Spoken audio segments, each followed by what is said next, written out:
Bonjour à tous, ravi de vous retrouver pour cette 70e vidéo Jardi Partage.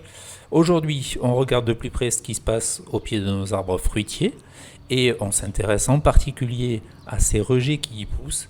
Alors, en gros, faut-il les laisser ou faut-il les enlever?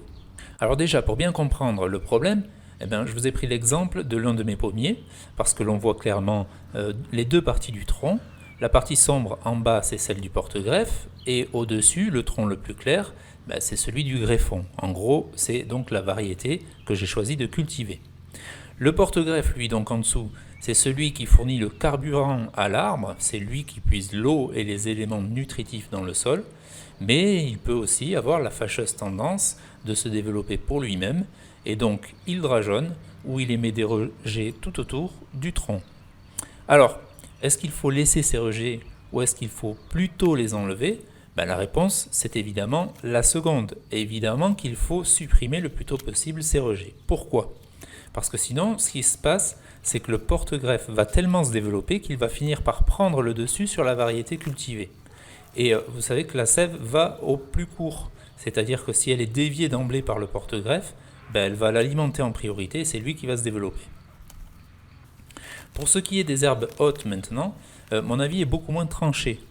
On considère parfois qu'elles font concurrence à l'arbre parce qu'elles prélèvent en particulier une partie de l'eau de pluie. Personnellement, j'en suis pas si sûr. Je ne suis pas si sûr qu'elles soient si néfastes que ça. Parce que d'une part, les racines de ces plantes sont superficielles, alors que celles de l'arbre sont à la fois plus profondes et plus étendues. Donc elles ont une surface bien plus grande pour aller puiser de l'eau. Ensuite, à mon avis, les racines de ces herbes, elles aident aussi à maintenir la terre humide en jouant un rôle de couvre-sol. Et enfin, elles peuvent abriter des insectes, alors des insectes utiles, mais aussi, ça peut être le cas, des insectes qui sont néfastes à l'arbre.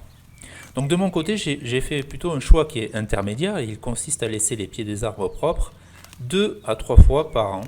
Et entre-temps, évidemment, je laisse pousser ces herbes indésirables.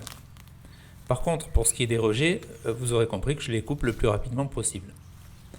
Voilà pour aujourd'hui, j'espère que cette vidéo de conseil vous a plu. Pour aller plus loin, je vous conseille de regarder 2 vidéos sur les fruitiers, la numéro 35 qui est consacrée au blanc arboricole et puis la numéro 6 qui a un petit peu le même objectif et qui elle s'intéresse aux badigeons de cendre. Voilà, salut à tous et bon jardinage!